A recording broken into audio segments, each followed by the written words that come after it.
Sama-sama sa iisang tagumpay ang ilang mga nag-aaral sa isang paaralan sa Davao City. Lahat silang magkakaklase sa buong section pasok sa honor roll sa kanilang pagtatapos. Galing ah.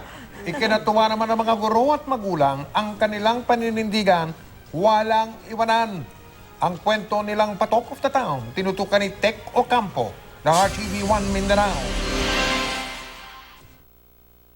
Walang iwanan ang moto ng mga mag-aaral na ito ng Grade 6 Section Mount Makiling sa Davao City Special School o mas kilala bilang SPED Bangkal.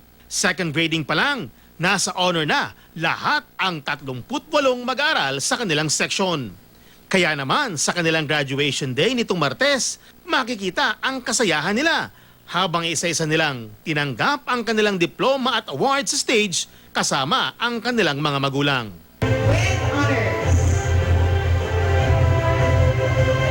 Sa mensahe ng class valedictorian na si Chantal Ingrid Coste, labis ang kanyang pasasalamat sa kanyang mga magulang dahil sa kanilang pagsuporta.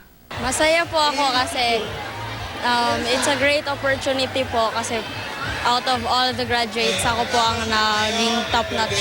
Proud na proud naman si Mami Estrel sa tagumpay na nakamit ng anak. Sa bahay pa lang, palagi po siyang nire-remind to do her assignments, to always read.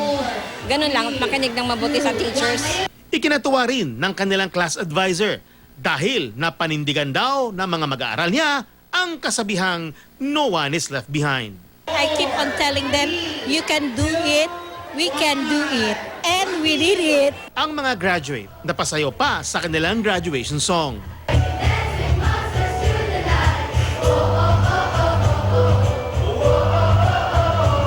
Hindi rin napigilan ng isang gurong host na maging emosyonal sa kanilang recessional. Pati mga mag-aaral napayakap sa isa't isa. Tech Ocampo, nakatutok 24 oras.